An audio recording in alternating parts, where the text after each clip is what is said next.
Good day, dear students. In this class, we shall see about the state judiciary.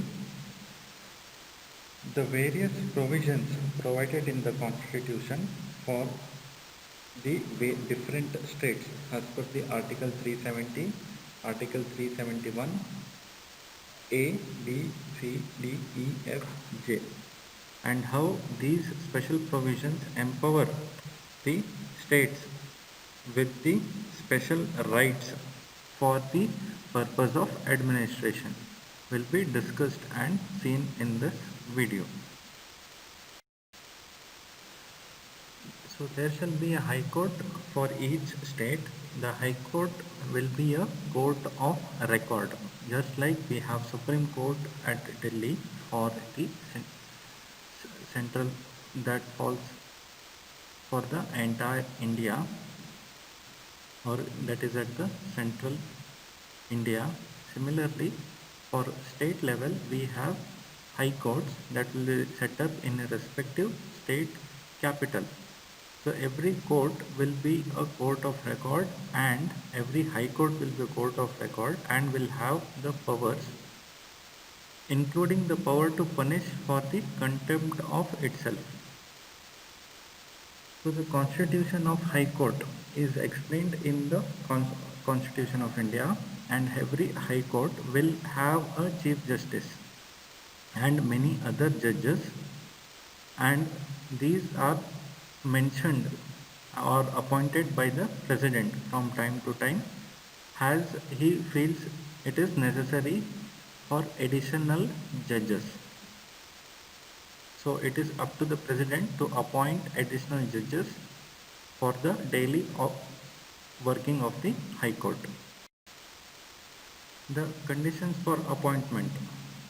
So every judge of a High Court will be appointed by President by warrant under his hand and his seal, and he will be appointing the judge after consultation with the Chief Justice of India and the governor of the states. And in case of appointment of a judge other than the Chief Justice, the Chief Justice of High Court also will be intimated in additional appointment of the judges, and the Chief Justice will hold office in case of additional or acting judge has provided in the Article 224, and in any other case until he attains the age of 62 years. So the appointment of the judge is clearly mentioned in the Constitution. It will be done by the President under the approval after taking the consent from other persons like the governor of the state. And also he will appoint additional judges for the High Court after having consulted with the judge of the court. So Chief Justice and the governor of the state will give inputs for the appointment of the judge of the Chief Justice of the High Court. And a judge may resign by writing a letter to the President.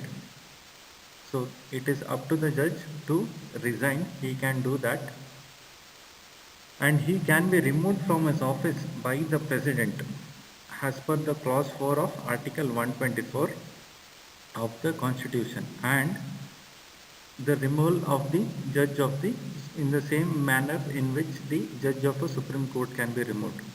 It is mentioned in the Article 124 clause 4. The office of a judge shall be vacated by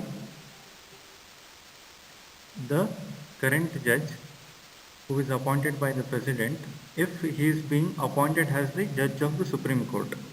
So if he is getting promoted to be the judge of the Supreme Court, then he will vacate the office of the judge of the High Court, and he is being transferred to, if he is being transferred to any other High Court within India. So even if he is getting transferred from one High Court of one state to another High Court of a different state, then also he will have to vacate the office of the judge of the High Court.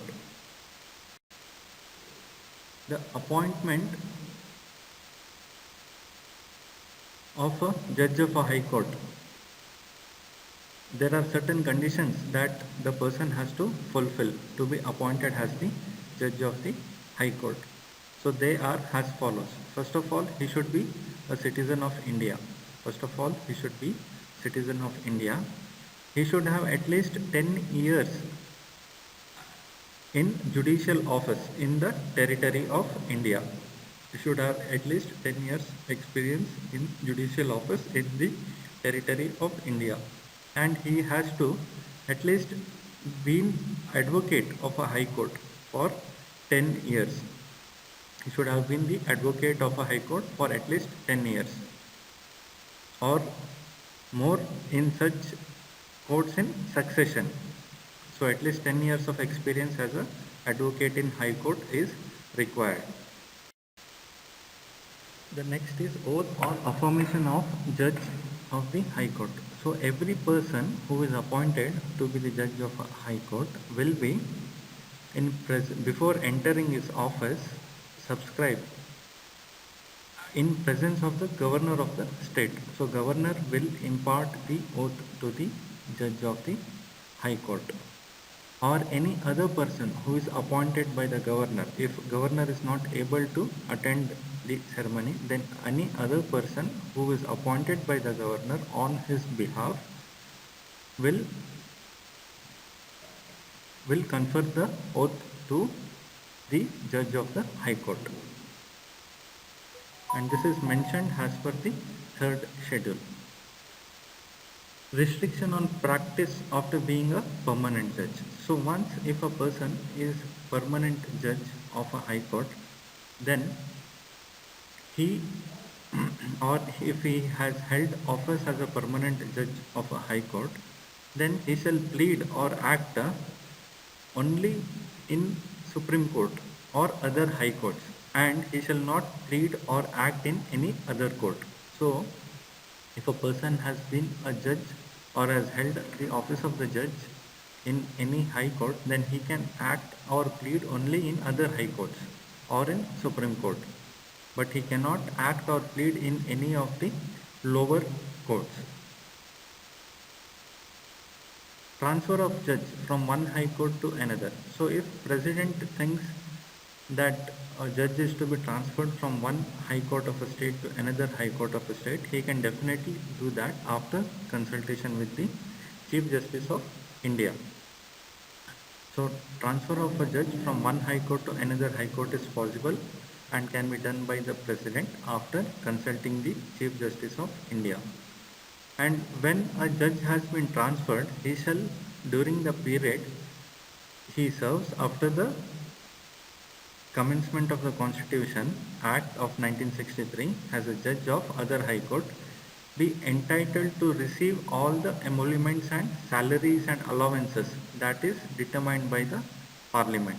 So all the allowances, emoluments, salaries, etc. is determined by the Parliament by law, and all the compensatory allowances as the president fixes it, he will be receiving. Appointment of acting Chief Justice. So when the office of the Chief Justice of a High Court is vacant or empty or nobody is present on the seat of the Chief Justice by some reason or of absence or some other reason, or if he is unable to perform the duties, then the duties of his office will be performed by another judge of the court, and this will be with the permission of the president, and president shall appoint this judge for the purpose of fulfilling the responsibilities of the Chief Justice of the High Court. Appointment of additional or acting judges. So if by any reason any temporary increase in the number of cases in the High Court is happening, or there is an increase in the business of the High Court, or by some reason arrears of work is happening, and it appears to the president that the number of judges in the High Court should be increased for the time being in order to minimize the build-up of the pending cases. In such cases, President can appoint a duly qualified person to be an additional judge of the court, and for that particular period, provided that the appointment is only for 2 years. Appointment is only for 2 years, and even after that, if it is required, it can be extended by the president. And when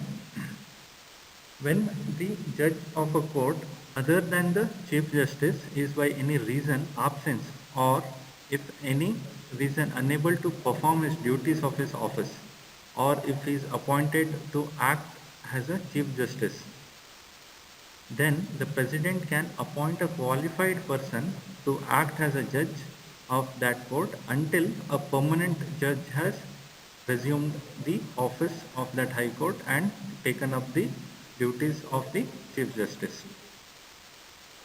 Also, a person appointed by additional act uh, by as an additional or acting judge of a high court will hold office up to the age of 62 years. So the retirement age for the judges is of high court is 62 years. So the next topic is power of high courts to issue the writs.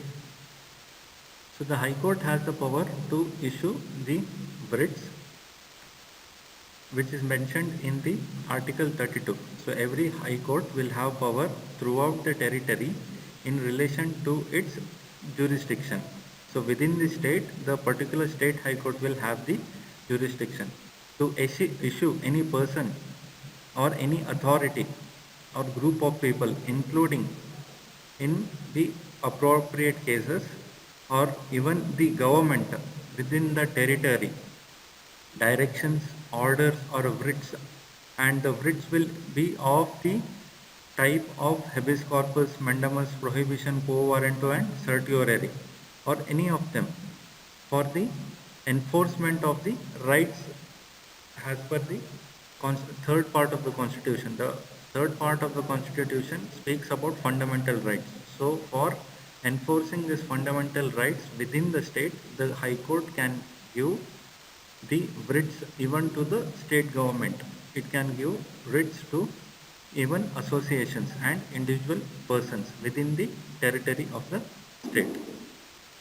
The power conferred by clause 1 has mentioned above the above point to issue directions, orders, or writs to any governments or authority or person may be exercised by High Court exercising jurisdiction in relation to the territories within which the cause of action has happened. In the sense, if the action of or if any crime or any action has happened within the jurisdiction of that particular high court, then also that high court can give writs to the associations, individuals, and governments that are outside the jurisdiction of the high court. So it depends on the cause of action of that particular uh, high court. So if it is happening within the jurisdiction of the high court, then definitely it can give writs to any authorities who are residing outside the jurisdiction of the particular high court or state.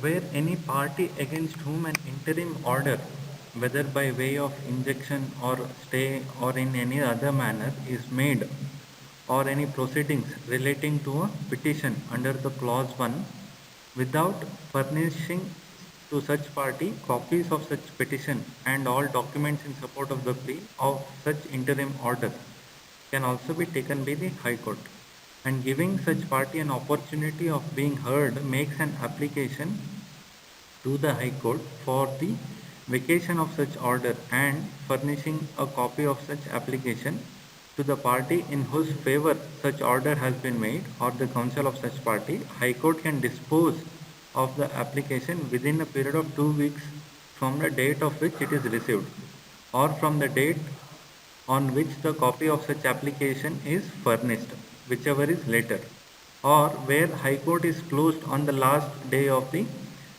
particular working period before the expiry of the next day afterwards on which the High Court is open, and if the application is not disposed of or the interim order on the expiry of that period, or as the case may be, the expiry of the next day stands vacated.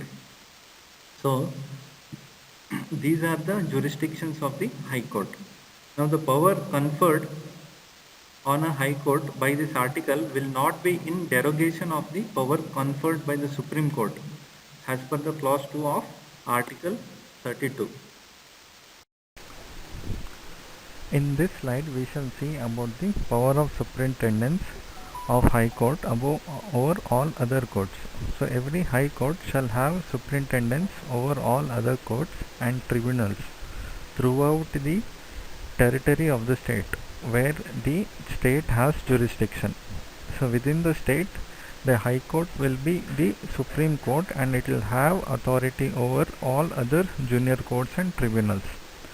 Without the prejudice to general foregoing provisions, High Court may call for returns from any such courts. It can call for the cases to be held at High Court from any of the junior courts. It can also make and issue general rules and prescribe the forms for regulating the practices and proceedings of such courts. It can also prescribe forms in which books, entries, accounts of all such junior courts will be kept by the officers of such courts. So High Court is in control of all the activities of the junior courts. High Court can also settle the table of fees that is required to be submitted or given to the sheriff and to the clerks and officers of all the junior courts, and also to the attorneys and advocates and pleaders who are practicing in the junior courts, provided that nothing in the forms prescribed in table under the clause 1, 2 and 3 will not be inconsistent with the existing law at the time when such hearing is done, and it will be required to have a approval by the governor. So governor has to approve this. However, nothing in this article will be deemed to confer the High Court power of superintendence over any court or tribunal that is constituted by law and which is related to the armed forces. So if armed forces are in question, then High Court cannot have any jurisdiction or superintendence over such court. The transfer of certain cases to High Court is also mentioned in the Constitution. So if High Court is satisfied that a case pending in any of the lower court or subordinate courts, and it involves substantial question of law and interpretation of the Constitution and determination of which is necessary for the disposal of the case, then it can withdraw such case from such subordinate courts, and it can either dispose of the case itself or determine the said question of law and return the case to the court.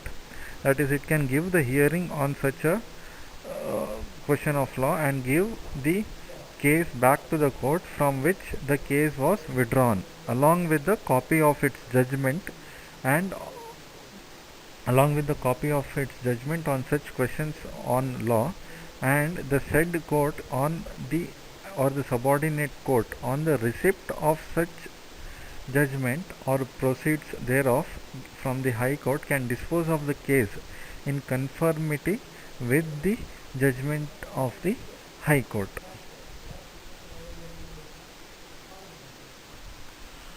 Establishment of a common High Court for two or more states. So the Constitution provides an option to establish two or more courts option for establishing a common court for two or more states, a common High Court for two or more states. However, the Parliament by law can establish this. It is the right of the Parliament to establish a common court for two or more states. or for a state and a union territory of the country. So this option is also given in the Constitution of India. The officers and servants and the expenses of the High Court also is explained in the Constitution. So the appointment of officers and servants of the High Court will be made by the Chief Justice of the Court, and any other judge or officer of the High Court as required can be directed by the Chief Justice, provided that the governor of the state by rule may require that such cases provided that the governor of the state may by rule require that in any such cases specified in the rule, no person who is already attached to the court shall be appointed by any office connected with the court, and after consultation with the State Public Service Commission. Also, subject to the provision of any law made by the legislature of that particular state, the condition of service of the officers and servants of the High Court can be prescribed by the rules made by the Chief Justice of the Court and by some other senior judge of the High Court or the office of the court, and which is authorized by the Chief Justice to make the rules for that purpose. Provided that the rules made under this clause shall, so far as they relate to salaries, allowances, leaves or pensions, require approval from the governor of the state. The administrative expenses of High Court including all the salaries, allowances and pensions payable to or in respect of the officers and servants of the court shall be charged on the consolidated fund of the state, and any fees or other monies taken from the court shall be the part of that consolidated fund of the state. Next is extension of jurisdiction of a High Court to union territories. So the Parliament by law can extend the jurisdiction of a High Court to or exclude the jurisdiction of a High Court from a union territory, where the High Court of a state exercises the jurisdiction in relation to the union territory. Nothing in the Constitution will be construed as empowering the legislature of the state to increase or to restrict or abolish the jurisdiction. So the Parliament is having the right to do this. And as per the Article 227, the governor in relation to any rules and forms or tables for the subordinate courts in that territory be construed as a reference to the president. So the governor will refer this case to the president as per the Article 227. In the following slides we shall see about the special articles and special provisions to some of the states. There is Article 370 to Article 371J will be seen in the following slides. So Article 370, which was a point of discussion in the recent history, in the recent days, is explained as below. So Article 370 of the Indian Constitution gave special power and special status to the legislature of the Jammu and Kashmir and the state of Jammu and Kashmir. So conferring it with the power to have a separate constitution, a separate flag and autonomy over the internal administration of the state. So this article was drafted in part 21 of the Constitution, that was titled as Temporary, Transitional and Special Provision. And the Constituent Assembly of the Jammu and Kashmir, after establishing the Constituent Assembly of the Jammu and Kashmir, had power to recommend the article of the Indian Constitution that should be applied to the state or to remove it. Okay, so the Constituent Assembly had the right to recommend whether this article had to be applied or to be removed or abrogated. But after consultation with the state's Constituent Assembly in 1954, President's order was issued specifying that the article of the Indian Constitution be applied to the state. Okay, so in 1954, President gave an order that this rule be applicable to the state, but the Constituent Assembly dissolved itself without recommending the removal or the abrogation of the Article 370, because of which this article was deemed to be a permanent feature of the Indian Constitution. However, in the year 2019, this was abolished in the Parliament, which we shall see in the next slide. So this article along with 35A defined that Jammu and Kashmir state's residents will live under a separate set of rules, laws, including those related to citizenship, ownership of property, fundamental rights, as compared to the other citizens of India. As a result of this provision, Indian citizens from other states could not purchase property or land in Jammu and Kashmir. However, on 2019 August 5th, the current government issued a constitutional order superseding the 1954 order and making the provisions for the Indian Constitution to be applicable to Jammu and Kashmir, and the resolution was passed in both the houses with two-third majority. Following the resolution passed in both the houses of the parliament, government further issued Following the resolution passed in both the houses of the parliament, government further issued a notice on 6th August declaring that the clause of Article 370 except clause 1 will be inoperative. So similar to Article 370, there are other articles which are defined in Article 371 A to J. Article 371 A, B, C, D, E, F, G, H, I, J. Okay, so Article 371 is applicable to the state of Maharashtra and Gujarat. So the government of Maharashtra, the governor of state of Maharashtra and Gujarat are given special responsibility to set up development boards in the regions of Vidarbha and Marathwada in Maharashtra, and in Gujarat the governor has to set up development board for the region of Saurashtra and Kutch.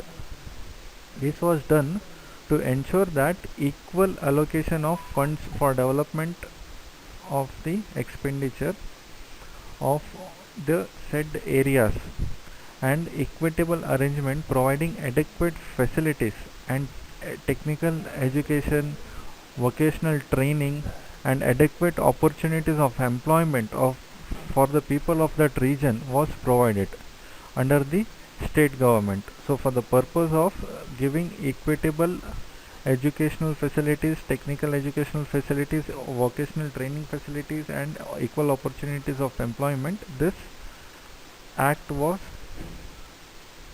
enacted and special rights and provisions were given to the governors of Maharashtra and Gujarat.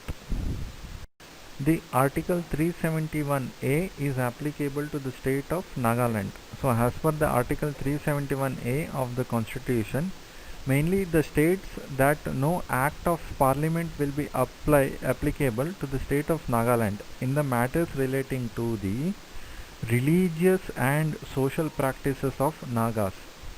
Kindly note that to the religious practices of social practices of Nagas.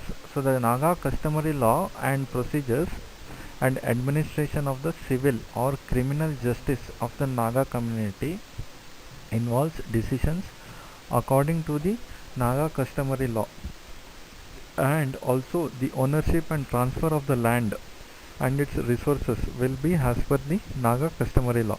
The Legislative Assembly of the Nagaland must pass a resolution for this act to be applicable to the state, and the governor is given special responsibility with respect to this law and order in the state to maintain this law and order. Just like Article 371A is applicable to Nagaland, Article 371B is applicable to Assam. According to this law, the special provisions the President can provide for constitution and functions of a committee of Legislative Assembly of the state that will consist of members elected from the tribal areas of Assam. So a special law will be is allowing to form a committee for development of the tribal areas of Assam. Article 371C is for Manipur.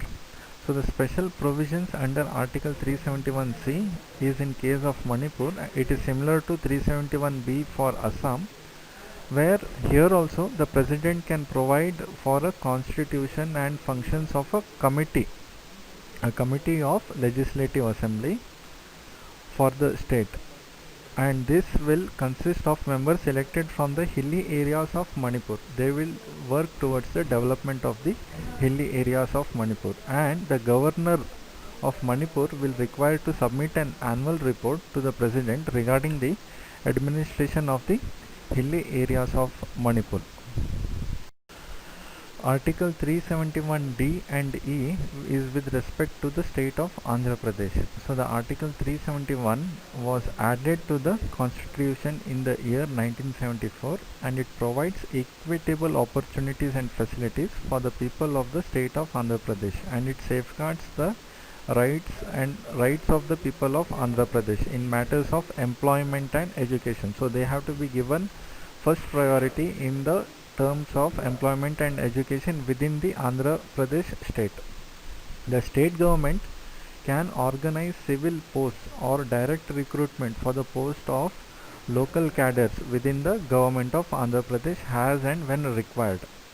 Article 371E states that the Parliament can by law provide for establishment of a university in the Andhra Pradesh.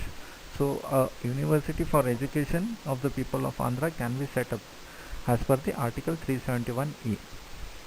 Article 371F is applicable to the state of Sikkim.